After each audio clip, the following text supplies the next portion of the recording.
ಜಾತ್ರೆಯಲ್ಲಿ ನಡೆದ ಬೈಕ್ ಕಳ್ಳತನ ಪ್ರಕರಣವನ್ನು ಭೇದಿಸಿರುವ ಕುಡಚಿ ಪೊಲೀಸರು ಓರ್ವ ಆರೋಪಿಯನ್ನ ಬಂಧಿಸಿ ಆತನಿಂದ ಒಟ್ಟು 20 ಮೋಟಾರ್ ಸೈಕಲ್ಗಳನ್ನು ವಶಪಡಿಸಿಕೊಂಡಿದ್ದಾರೆ.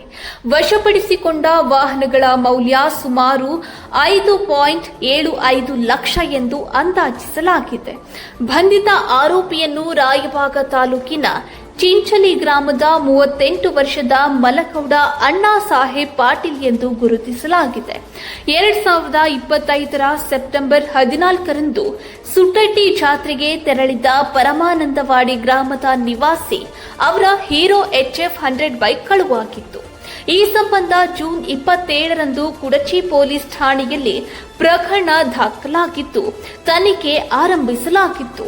ಜೂನ್ 30ರಂದು ಬೆಳಗಿನ ಜಾವ ಚಿಂಚಲಿ ಪಟ್ಟಣದ ಹೊರವಲಯದ ಕಿಲಹಟ್ಟಿ ಬಳಿ ವಾಹನ ತಪಾಸಣೆ ನಡೆಸುತ್ತಿದ್ದ ವೇಳೆ ಬೈಕ್ನಲ್ಲಿ ಬಂದ ವ್ಯಕ್ತಿಯೊಬ್ಬ ಪೊಲೀಸರನ್ನು ಕಂಡು ಪರಾರಿಯಾಗಲು ಯತ್ನಿಸಿದ್ದಾನೆ. ಅನುಮಾನಗೊಂಡ ಪೊಲೀಸರು ಬೆನ್ನಟ್ಟಿ ಆತನನ್ನು ವಶಕ್ಕೆ ಪಡೆದು ವಿಚಾರಣೆ ನಡೆಸಿದಾಗ ಸುಟ್ಟಟ್ಟಿ ಜಾತ್ರೆಯಲ್ಲಿ ಬೈಕ್ ಕಳುವು ಮಾಡಿರುವುದನ್ನು ಒಪ್ಪಿಕೊಂಡಿದ್ದಾನೆ. ವಿಚಾರಣೆ ವೇಳೆ ತನ್ನ ಮನೆಯ ಬಳಿ ಬಚ್ಚಿಟ್ಟಿದ್ದ ವಿವಿಧ ಕಂಪನಿಗಳ ಇನ್ನೂ 19 ಕಳುವು ಮಾಡಿದ ಬೈಕ್ಗಳನ್ನು ಪೊಲೀಸರಿಗೆ ಒಪ್ಪಿಸಿದ್ದಾನೆ. ಈ ಮೂಲಕ ಒಟ್ಟು 20 ಬೈಕ್ಗಳನ್ನು ವಶಪಡಿಸಿಕೊಳ್ಳಲಾಗಿದೆ.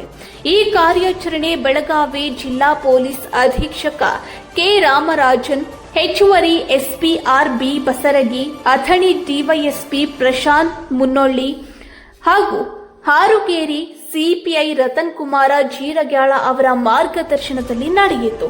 ಕಾರ್ಯಾಚರಣೆಯಲ್ಲಿ Kudachi PSI Preetham Nayak, PA Mane, AASI KR Salunke, ಸಿಬ್ಬಂದಿಗಳಾದ RS Rabakavi, HS ಗುಡ್ಡದ, SS Sasanur, AA ಶಾಂಡಗೆ, Banappa ಕೋತ, MB Patil, SS ಪಾರ್ಣಾಕರ್ ಹಾಗೂ ಬೆಳಗಾವಿ ತಾಂತ್ರಿಕ ವಿಭಾಗದ ವಿನೋದ ಟಕ್ಕಣ್ಣವರ ಪಾಲ್ಗೊಂಡಿದ್ದರು.